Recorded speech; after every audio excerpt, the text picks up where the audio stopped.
we have an artist and an entrepreneur with us, my good friend, Alex. Please welcome her to the Carpenters Apprentice. Woo, woo, woo. Alex, thank you for joining us. Please take a seat. Thank you for having me. No problem. Would you like to introduce yourself to the folks? And, yes. Go ahead. I'll hold it. My name is Alexandra Zapata Simpson. Okay. I'm 34 years old. I'm a mother, a wife, but most importantly, I'm an artist. Why do you think it's so important to you to do art? And specifically, what kind of art do you do? I paint, okay, but I also love fashion, I love acting, I love music, I love dance. I think it's very easy to categorize someone as in a specific art, but I think that if you are an artist, you are definitely capable of dabbling in other types of art because you have that creative energy and that creative capability, you know. Have you seen any kind of synergy between, well, for me, I only have a background with like acting, but what about acting in terms of art can you take and then apply to painting or any of the other genres that you're talking about? Just the imagination, the capacity to create out of nothing. Yes. You know, as an actor, we're given a script and there's lines on it, but unless you put your sauce on there, you put your flavor as an actor, then it's just someone reading lines. And my acting teacher always told me there's a lot of white on a script because that's where you're supposed to fill in the blanks, you know? Oh man, you know what? That's a good one. I like that. That's one of those little Oprah aha moments. You're right. Yeah, that's why all that white is there. That makes sense. For you, do you have a preference to any one of the art forms over the others? I think I was born to paint. Okay. Because I've done it since I was a child, and it's so therapeutic for me. You know, can you talk a little bit more about that? All right, so you mentioned that you did all these things, but the one thing that seemed to me to be a constant is that you were always involved in art, right? And so then with painting, how does that one speak to you? And when you see a blank canvas, what gives you the inspiration to go, here's a first stroke? I find that when I'm in front of a blank canvas and I have that burning fire inside of me to paint, it's kind of scary because it's that free space where I could be brave enough to speak what I am not, you know, brave enough to say in words or brave enough to express in another way. So when I paint and I make something political or controversial or just taboo,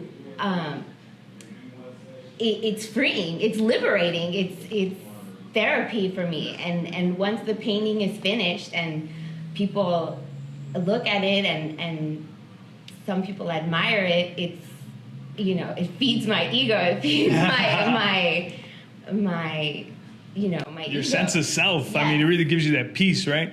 Well, okay, so then I guess the question I would ask you is, what is it that just makes you try? I mean, you know, I've talked to so many artists, especially in this area, and their hesitation is always like, well, I don't have the materials, or I don't have the right stuff, or I don't have the right appear or the right skills. What would you say to somebody in that situation? Again, you know, artists are the bravest people. You have to be brave to be ruthless and just relentless. You know,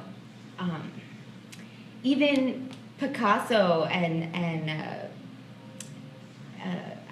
so many artists, they use, I've seen, I can't think of their name, but he used his own like bodily fluids to create art. Like I mean, if there's a will, there will be a way. Well, that sounds disgusting. I hope nobody over there takes that advice. But that is determination to its like Xth, right, to the 10th power. And art is emotional. You know, when you are brave enough to do that and you stop putting boundaries on yourself because of this and because of that. The world is created that way for us to feel limited and not capable. And you know, I'm a woman. I'm Latin. I have a lot of things that I could say. Oh, you know, I shouldn't do this, but you have to be brave enough to believe in yourself and to do what your burning passion is, because if not,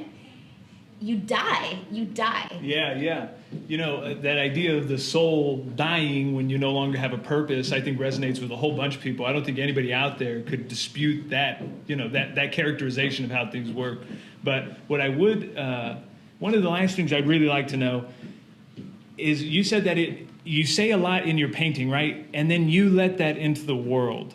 What does that feel like when you let go of something that's so intimate, so personal, and then you allow it to go and be critiqued and judged by the world? How do you deal with that?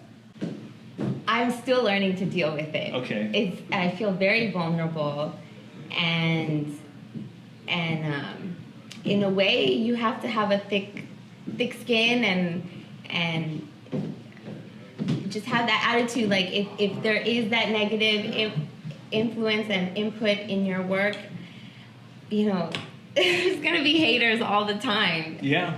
And that's never gonna go away. So I guess I understand that. I just I haven't thankfully experienced anything like threatening to me or my family or anything like that. But if that ever did happen, I think I would continue to do what I do because